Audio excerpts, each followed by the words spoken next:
जय जगन्नाथ, जय जगन्नाथ, जय बाबा नृसिंहनाथ, जय माँ समलई, जय श्री राधे कृष्ण। कलिंग सम्राट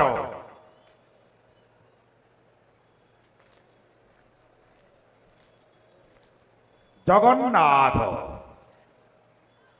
मथुरा राज्य रे पुणे जगन्नाथर गान चलुची। जगतर नाथ जगन्नाथ आ तापर जुगर ए होची जगतर नाथ कंस महाराज। धन्य धन्य कलिंग सम्राट। हेले ध्यान देवे कहीं मोरे चतुर्पार्श्वर शत्रु घेरिकी रही जेकोसी मुहूर्त में आक्रमण कर मानसिक पटहली महामंत्री सत्यना विद्या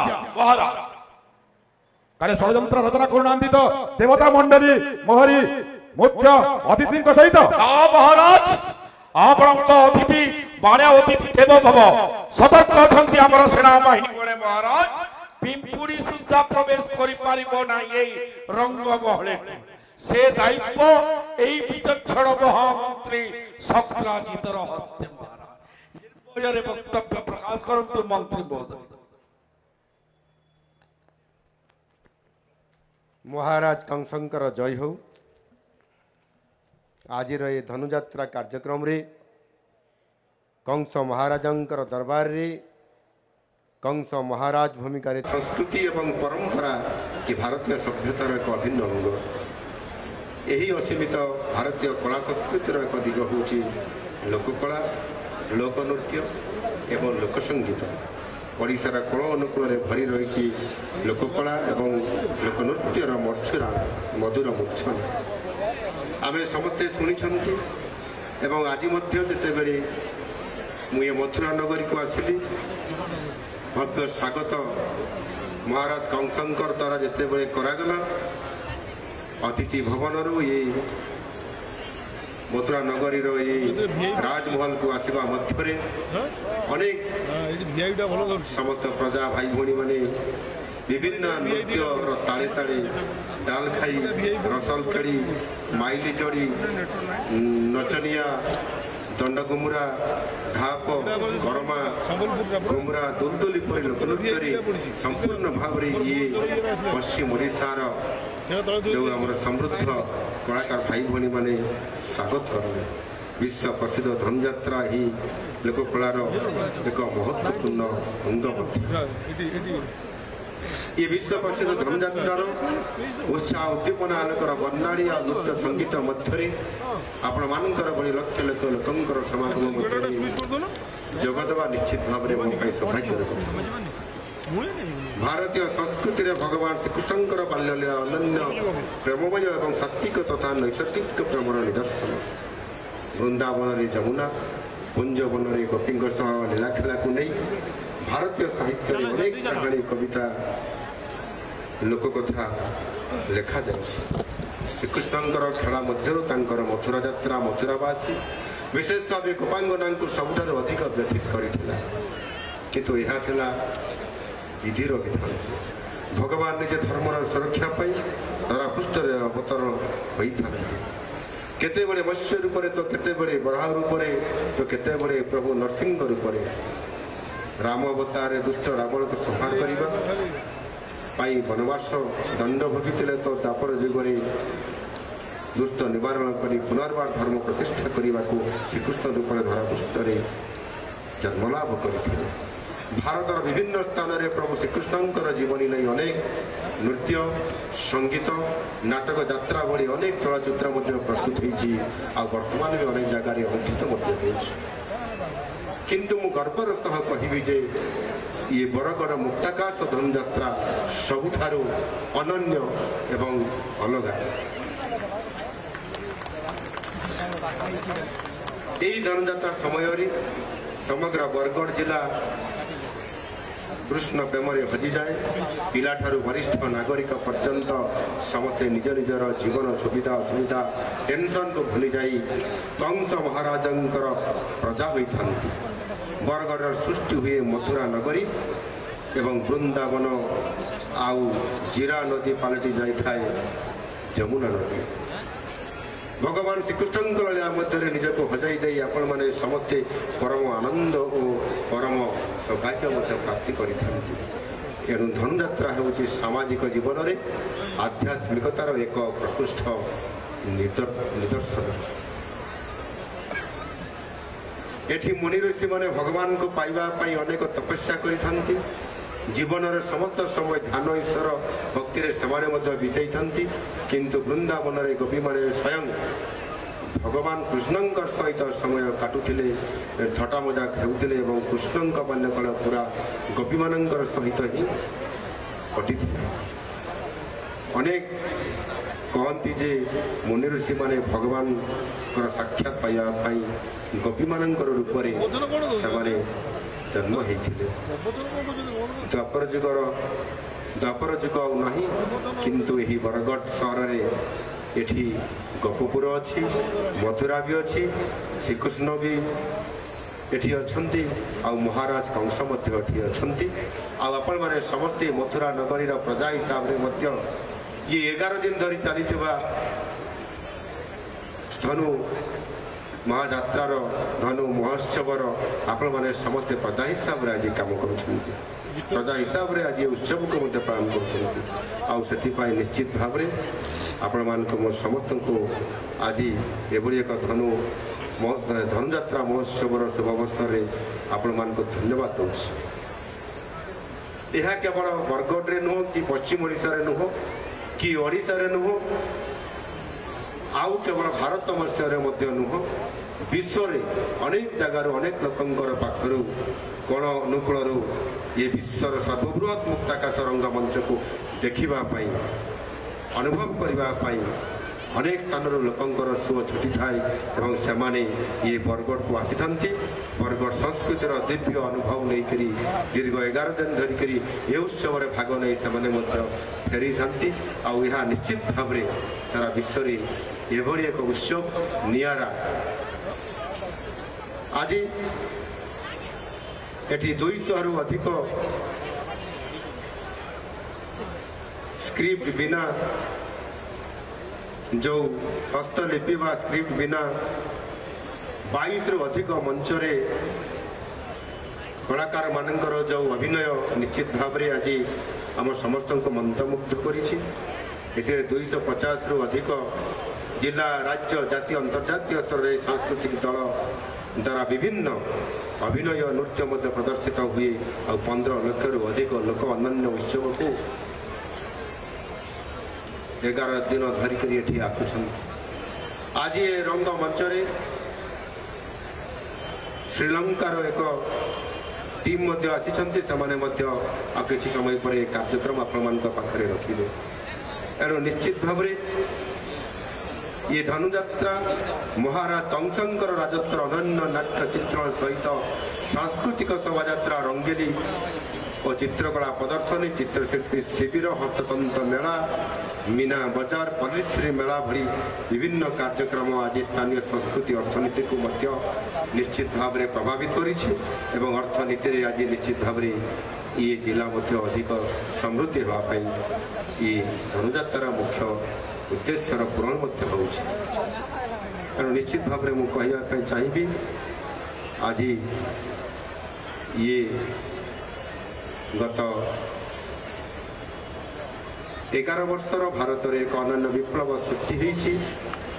माननीय यशस्वी प्रधानमंत्री माननीय नरेंद्र मोदी जी नेतृत्व में सांस्कृतिक राष्ट्रवाद पुनर्जन्म होती ये कहले अत्युक्ति हम ना।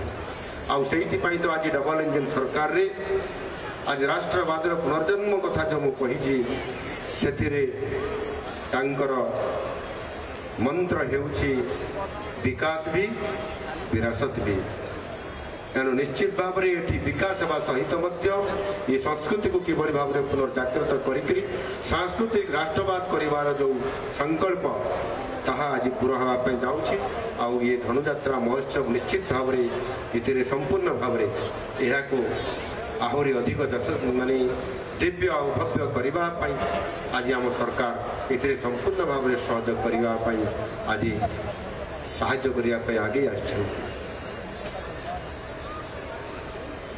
যদি আমি এই সাংস্কৃতিক রাষ্ট্রবাদ কথা কহিবা তাহলে আজ ভারতবর্ষের যদি আমি চিত্রକୁ ଦେଖିବା ইয়ে পুণ্যভূমি অযোধ্যারে প্রভু শ্রীরামঙ্কর বদ্ধ মন্দির কুম্ভ মেলারে প্রয়াগরে ৬০০ কোটিরু অধিক শ্রদ্ধাଳୁଙ୍କର ইয়ে যাত্রা বিশ্বরে ଅନନ୍ୟ ଆଉ ତାହା ସହିତ ମଧ୍ୟ କାଶୀ ବିଶ୍ୱନାଥ ମନ୍ଦିରର ପୁନର୍ନିର୍ମାଣ ମଥୁରା ମହାକାଳ ପରି ବିଶ୍ୱବିଖ୍ୟାତ ମନ୍ଦିରର କାୟାକଳ୍ପ ଉତ୍ତର ଭାରତର ଚାରିଧାମର ଯାତ୍ରା ପଥର ଉନ୍ନତିକରଣ ଏ ସାଂସ୍କୃତିକ ରାଷ୍ଟ୍ରବାଦର ଏକ ପ୍ରକୃଷ୍ଟ ଉଦାହରଣ।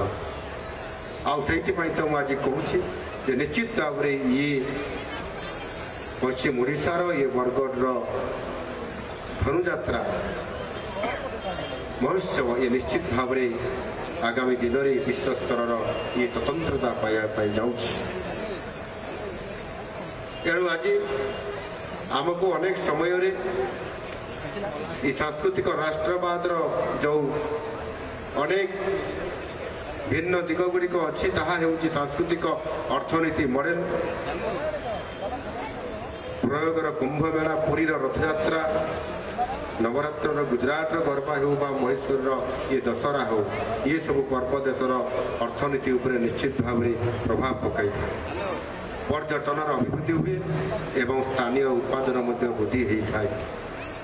ଆଉ ଏଠି ନିଶ୍ଚିତ ଭାବରେ ଏ ଧନୁଯାତ୍ରା ମହୋତ୍ସବ ସାଂସ୍କୃତିକ ଅର୍ଥନୈତିକ ମଡେଲର ମଧ୍ୟ ଏକ ସୁନ୍ଦର ଉଦାହରଣ କହିଲେ ଇଏ ଅତ୍ୟୁକ୍ତି ହେବ ନାହିଁ। ତେଣୁ ନିଶ୍ଚିତ ଭାବରେ ଏଥିରେ ମୋଦିଜୀଙ୍କର ଯେଉଁ ବିକାଶ ବିରାସତ ବି ମନ୍ତ୍ର ଅଛି ସେଥିରେ ଓଡ଼ିଆ ସ୍ମିତାକୁ ପ୍ରଶାସନରେ ଏକ ଅଭିନ୍ନ ଅଙ୍ଗ ଭାବେ ବିବେଚନା କରାଯାଉଛି। ଆମ ସରକାର ପ୍ରଥମ କ୍ୟାବିନେଟରେ ହିଁ ଆମେ ସେଇଭଳି ଭାବରେ ମହାପ୍ରଭୁ ଶ୍ରୀ ଜଗନ୍ନାଥଙ୍କର ଏ ମନ୍ଦିର ପାଇଁ 2 ଗୋଟି ପ୍ରମୁଖ ନିଷ୍ପତ୍ତି ଆମ ସରକାର ନେଇଥିଲେ। ଏଥିରେ ଆମେ ଶ୍ରୀମନ୍ଦିରର ଚାରିଦ୍ୱାର ଖୋଲିବା ସହିତ 500 କୋଟି ଟଙ୍କାର କର୍ପୋରେଟ୍ ଫଣ୍ଡ ଗଠନ କରିବା ଏବଂ ରାଜ୍ୟର ବିଭିନ୍ନ ମଠ ମନ୍ଦିରର ବିକାଶ ପାଇଁ ଆର୍ଥିକ ସହଯୋଗ ମଧ୍ୟ ଇଏ ପ୍ରଦାନ କରିବା ପରିପ୍ରେକ୍ଷୀରେ ଆମ ସରକାର ତାହାର ସବୁ କ୍ଷେତ୍ରରେ ଆଜି ଉପଯୁକ୍ତ ପଦକ୍ଷେପ ନେଉଛନ୍ତି। ଏଠି 200 କଳାକାରଙ୍କୁ 10,000 ଟଙ୍କା ଲେଖାଏଁ ସମ୍ମାନ ରାଶି ପ୍ରଦାନ କରାଯାଉଛି। ଗତ ବର୍ଷ ସେ 50 ଜଣ କଳାକାରଙ୍କୁ ଦିଆଯାଇଥିବା ପରିପ୍ରେକ୍ଷୀରେ ଏଥର 200 ଜଣଙ୍କୁ ଏ ଦେବାର ବ୍ୟବସ୍ଥା ମଧ୍ୟ ଆମ ସରକାର କରିଛନ୍ତି ଏବଂ ତାହା ସହିତ ଏ ଧନୁଯାତ୍ରା ଯେଭଳି ୟୁନେସ୍କୋ ଦ୍ୱାରା ବିଶ୍ୱ ଐତିହ୍ୟ ମାନ୍ୟତା ପାଇବ ସେଥିପାଇଁ ଏକ ସ୍ୱତନ୍ତ୍ର କମିଟି ମଧ୍ୟ କରାଯାଇଛି ଏବଂ ତାର ଅଧ୍ୟୟନ ଜାରି ରହିଛି।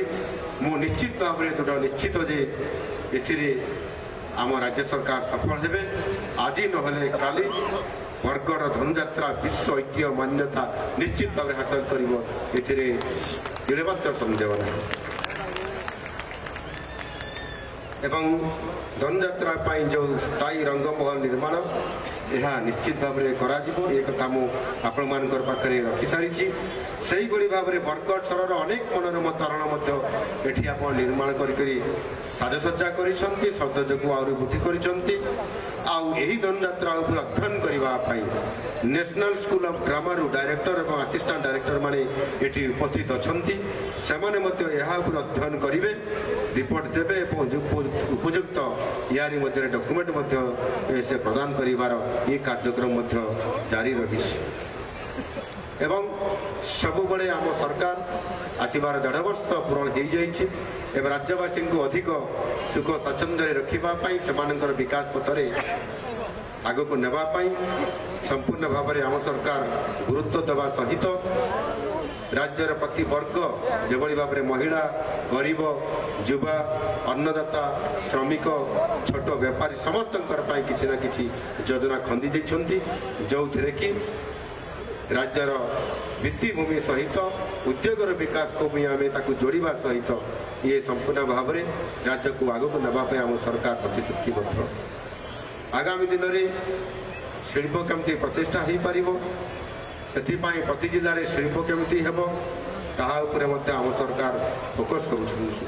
ସେଥିପାଇଁ Utkarsh Odisha make in Odisha conclave 2025 ଏ ସଂସ୍କରଣରେ ମାନ୍ୟବର ପ୍ରଧାନମନ୍ତ୍ରୀ ନିଜେ ଆସିଥିଲେ ଏବଂ ସାରା ବିଶ୍ୱରୁ ଅନେକ ଇନଭେଷ୍ଟର ମାନେ ଏଥିରେ ଆସିକି ସେମାନେ 22 ଲକ୍ଷ କୋଟି ଟଙ୍କାର ପ୍ରସ୍ତାବ ଦେଇଥିଲେ। 17 ଲକ୍ଷ କୋଟି ଟଙ୍କାର ପ୍ରସ୍ତାବକୁ ଏଥିରେ ଗ୍ରହଣ କରାଯାଇଥିଲା।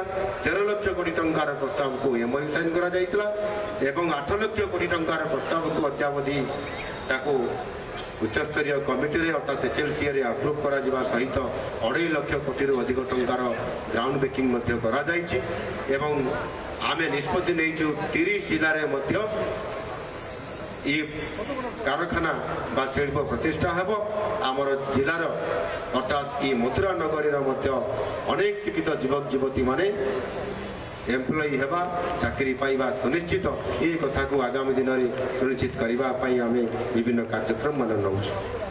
ବନ୍ଧୁଗଣ, ଏଇଭଳି ଭାବରେ ଆଜି ଆମେ ଯଦି ଦେଖିବା ତାହେଲେ ଏଥିରେ ଅନେକ କାର୍ଯ୍ୟକ୍ରମ ଆମେ ଏଥିରେ ନିଷ୍ପତ୍ତି ନେଇଛୁ ଯାହା କରିବା ପାଇଁ ମୁଁ ଆପଣମାନଙ୍କର ପାଖରେ ମହାରାଜ କଂସଙ୍କର ବିଭିନ୍ନ ପ୍ରଶ୍ନର ଉତ୍ତରରେ ମଧ୍ୟ ମୁଁ ଦେଇସାରିଛି ଏବଂ ଆଗାମୀ ଦିନରେ ମଧ୍ୟ ଆହୁରି ଅନେକ ପ୍ରୋଜେକ୍ଟକୁ କରିବା ପାଇଁ ଆମେ ତାହାର ଆଜି ଘୋଷଣା କରିଛୁ। ଆଗାମୀ ଦିନରେ ମଧ୍ୟ ତାହାର ଶିଳାନ୍ୟାସ କରାଯିବ ଏବଂ ଏ ସମସ୍ତ ଅଭାବ ଅସୁବିଧା ଆଉ ସମସ୍ୟା ଯେଉଁ ଅଛି ସର୍ବୋପରି ଏ ବରଗଡ଼ ଜିଲ୍ଲାକୁ ବା ମଥୁରା ନଗରୀକୁ ବିକାଶ କ୍ଷେତ୍ରରେ ଯେତିକି ଆଗେଇ ନେବା କଥା ଆମ ସରକାର ତାକୁ ନିଶ୍ଚିତ ଭାବରେ କରିବେ। ତେଣୁ ନିଶ୍ଚିତ ଭାବରେ ନୂଆ ପ୍ରକଳ୍ପ ହେବ। ଜିରା ନଦୀରେ ଯେଉଁ କଥା ମୁଁ ଆପଣମାନଙ୍କର ପାଖରେ ରଖିଛି, ଆନିକଟ ହେବ, ସରେଜ ଟ୍ରିଟମେଣ୍ଟ ପ୍ଲାଣ୍ଟ କରାଯିବ ଏବଂ ତାହା ସହିତ ମଧ୍ୟ ସଦସ୍ୟ ଗ୍ରହଣ କରାଯିବ ଏବଂ ସେଇଭଳି ଭାବରେ ବରଗଡ଼ ମ୍ୟୁନିସିପାଲିଟିର ହାଟପଦାଠାରେ ଭେଣ୍ଡିଂ ଜୋନ୍ କଥା ଏଥିରେ 30 କୋଟି ଖର୍ଚ୍ଚ କରାଯିବା ପାଇଁ ମୁଁ ଆପଣମାନଙ୍କ ପାଖରେ ରଖିଛି। ବରଗଡ଼ ସଦରରେ 65 କୋଟି ଟଙ୍କାର ଅଟଳ ବସଷ୍ଟାଣ୍ଡ କଥା କହିଲି ଏବଂ ଗ୍ରିଣ୍ଡୋଲାରେ ମଧ୍ୟ ସେ 50 କୋଟି ଟଙ୍କାର ଯେଉଁ ISS ପ୍ରୋଜେକ୍ଟ ଅନ୍ତର୍ନଦୀ ଜଳାଶୟ ନିର୍ମାଣ କଥା କହିଛି ଏବଂ ସେଇଭଳି ଭାବରେ ପ୍ରତ୍ୟେକଟି କାର୍ଯ୍ୟ କରିବା ପାଇଁ ଆମ ସରକାର ଏ ବରଗଡ଼ ଜିଲ୍ଲା ପ୍ରତି ସ୍ୱତନ୍ତ୍ରତା ଭାବରେ ଆମର ଆର୍ଥିକ ସହାୟତା ପ୍ରଦାନ କରିବା ପାଇଁ ନିଷ୍ପତ୍ତି ନେଇଛନ୍ତି। ଆଜି ଆମ ସରକାର ଦୁର୍ନୀତି ମୁକ୍ତ ସରକାର ହିସାବରେ କରିବା ପାଇଁ ସମ୍ପୂର୍ଣ୍ଣ ଭାବରେ ଅଣ୍ଟା ଭିଡ଼ି ବାହାରିଛନ୍ତି।